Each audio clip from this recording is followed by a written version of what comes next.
The women began chatting. Some of them knew each other from camp, and one of them was Marta's aunt. Is there any more talk of striking? Asked Josefina.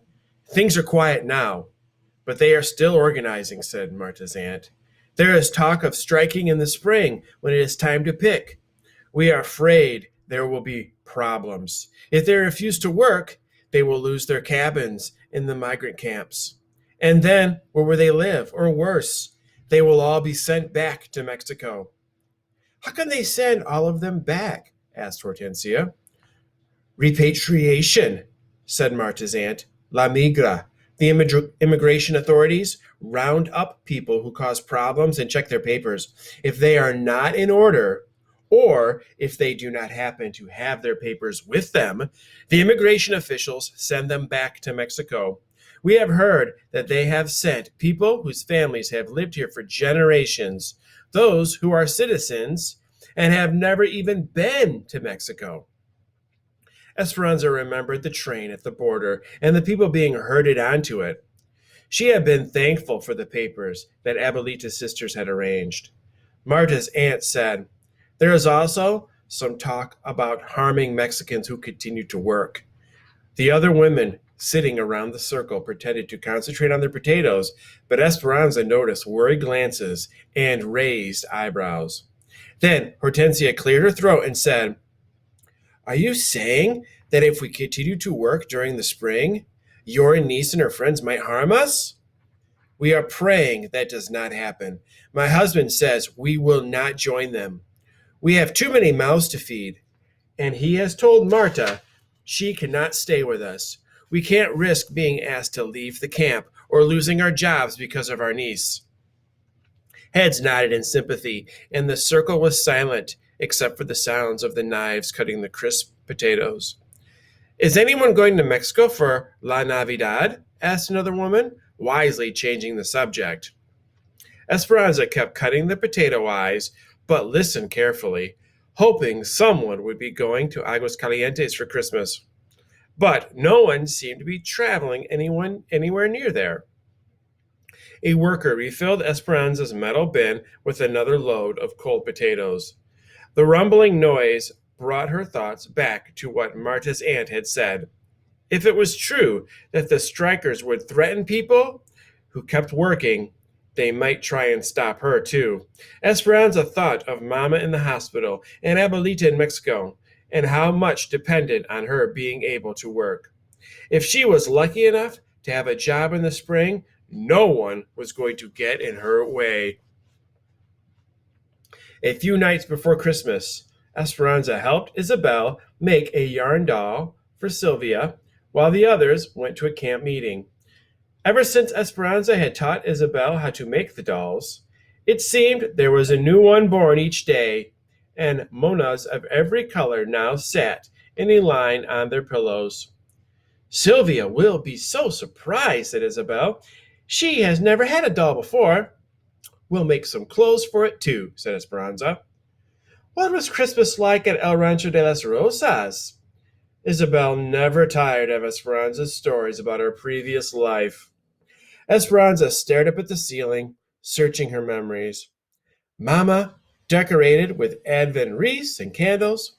Papa set up the nativity on a bed of moss in the front hall, and Hortensia cooked for days. There were empanadas filled with meat and sweet raisin tamales. You would have loved how Abuelita decorated her gifts. She used dry grapevines and flowers instead of ribbons. On Christmas Eve, the house was always filled with laughter and people calling out, Feliz Navidad! Later, we went to the cathedral and sat with hundreds of people and held candles during midnight mass. Then we came home in the middle of the night, still smelling of incense, from the church, and drank warm atole de chocolate and opened our gifts. Isabel sucked in her breath and gushed, What kind of gifts? I can't remember, said Esperanza, braiding the yarn doll's legs. All I remember is being happy. Then she looked around the room as if seeing it for the first time.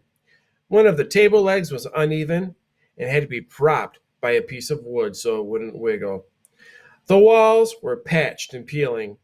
The floor was wood plank and splintery, and no matter how much she swept, it never looked clean. The dishes were chipped and the blankets frayed, and no amount of beating could remove their musty smell. Her other life seemed like a story she had read in a book a long time ago. Un cuento de hadas, a fairy tale. She could see the illustrations in her mind: the Sierra Madre, El Rancho de las Rosas, and a carefree young girl running through the vineyard. But now, sitting in this cabin, the story seemed as if it were about some other girl, someone Esperanza didn't know anymore. "What do you want for Christmas this year?" asked Isabel. "I want Mama to get well. I want more work. And—" She stared at her hands and took a deep breath. After 3 weeks of potato eyes, they were dried and cracked from the starch that had soaked through her gloves. "I want soft hands. What do you want, Isabel?" Isabel looked at her with her big doe eyes and said, "That's easy. I want anything." Esperanza nodded and smiled. Admiring the completed doll, she handed it to Isabel, whose eyes, as usual, were excited. They went to bed, Isabel in her cot, and Esperanza in the bed that she and Mamma had slept in. She turned toward the wall, yearning for the holidays of her past, and repeated what was becoming a nightly ritual of silent tears. She didn't think anyone ever knew that she cried herself to sleep until she felt Isabel patting her back. "Esperanza, don't cry again. We will sleep with you if you want." "We?" She turned towards Isabel, who was holding the family of yarn dolls. Esperanza couldn't help but smile and lift the covers. Isabel slid in beside her, arranging the dolls between them. Esperanza stared into the dark. Isabel had nothing, but she also had everything.